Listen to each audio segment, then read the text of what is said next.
I'm going to be relating The Handmaid's Tale to my essential question, what determines whether we adhere to compromise or values?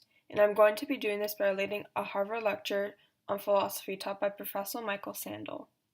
Professor Sandel mentions multiple physiological points and examples that I will be relating to The Handmaid's Tale in an attempt to explain where we compromise our values. To begin, Professor Sandel starts with a physiological example. This is a course about justice, and we begin with a story.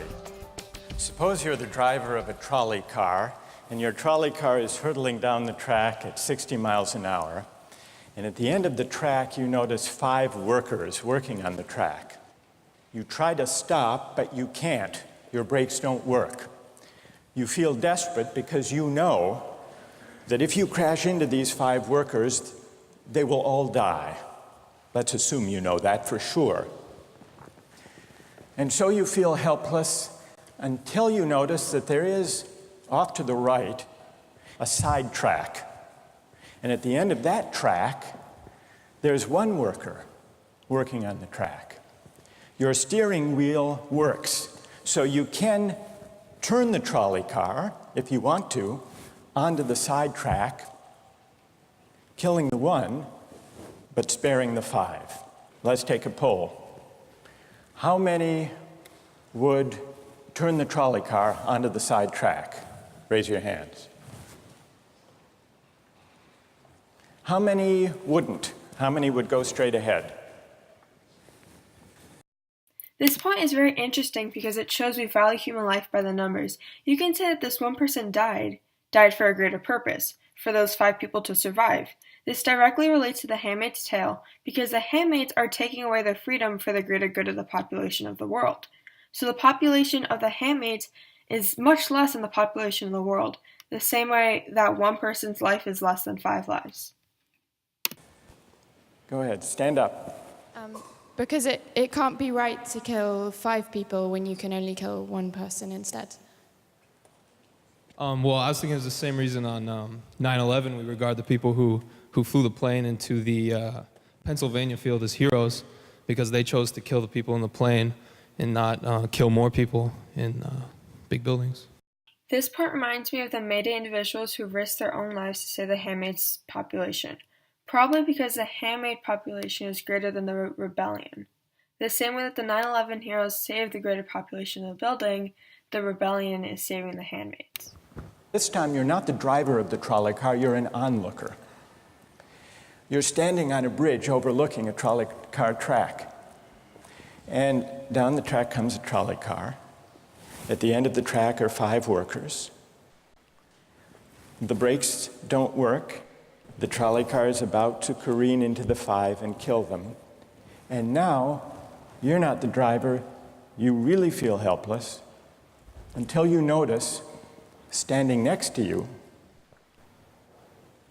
leaning over the bridge, is a very fat man.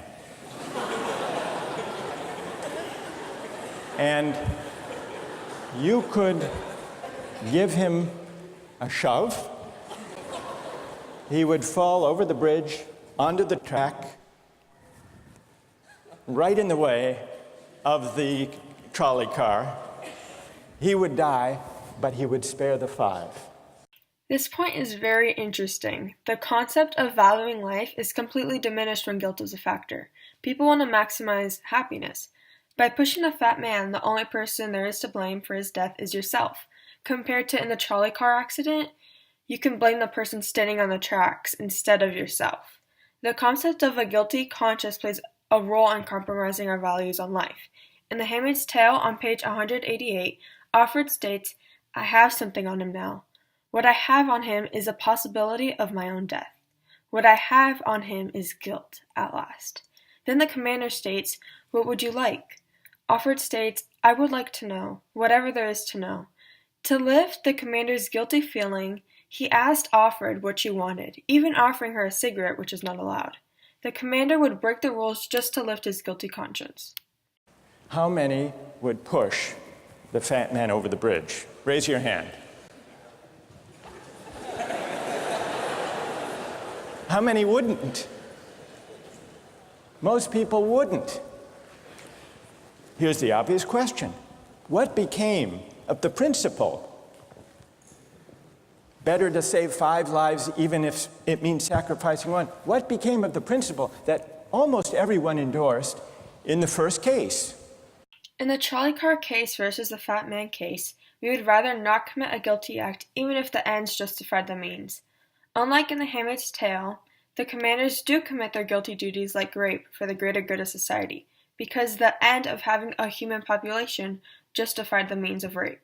Clearly this shows that the Handmaid's Tale universe is immoral, and the commanders compromise the values for the means of having a greater population.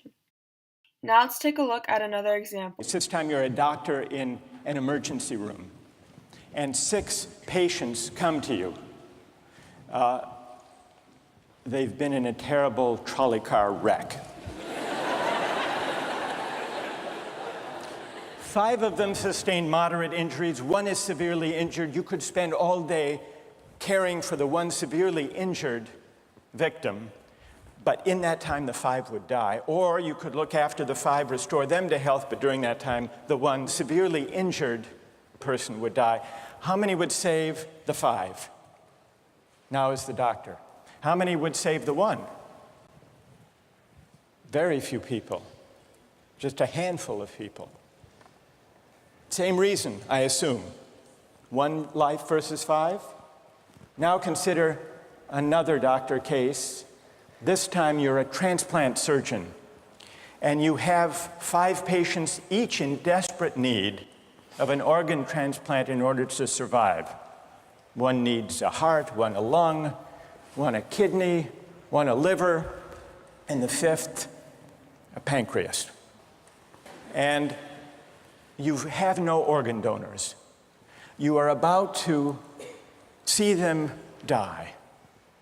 And then it occurs to you that in the next room, there's a healthy guy who came in for a checkup. And he's... You like that? And he's taking a nap. You could go in very quietly, yank out the 5 organs, that person would die, but you could save the 5. How many would do it? Anyone?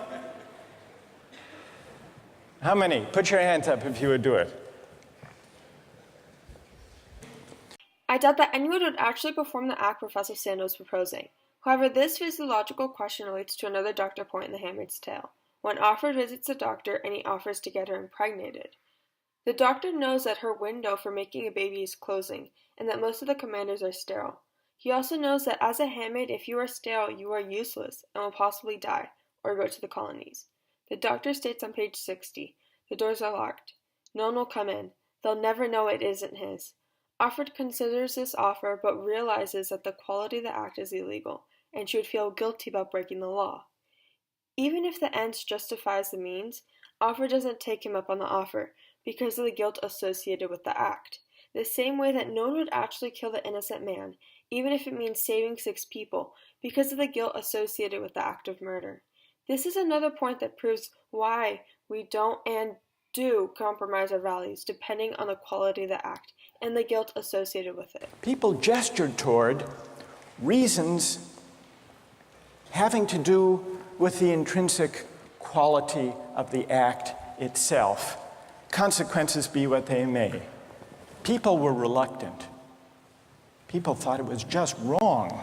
Bentham's idea is the following: the right thing to do, the just thing to do, is to maximize utility. What did he mean by utility? He meant by utility the balance of pleasure over pain, happiness over suffering. Here's how he arrived at the principle of maximizing utility. He started out by observing that all of us, all human beings, are governed by 2 sovereign masters, pain and pleasure. We're thinking about what the laws should be. The right thing to do, individually or collectively, is to maximize, act in a way that maximizes the overall level of happiness.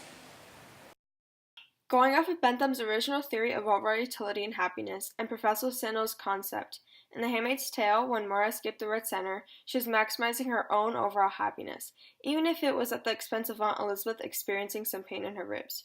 Maura now has a lifetime of happiness and freedom after escaping the Red Center. As Professor Sandels mentioned, the quality of the act that Maura performed would make her feel guilty. However, she did not kill Aunt Elizabeth.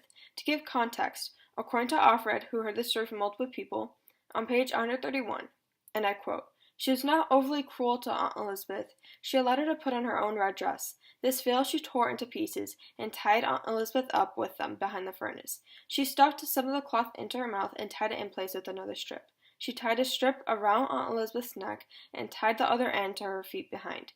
This quote just explains the acts Maura performed and how even though they were cruel, they ended up being worth it.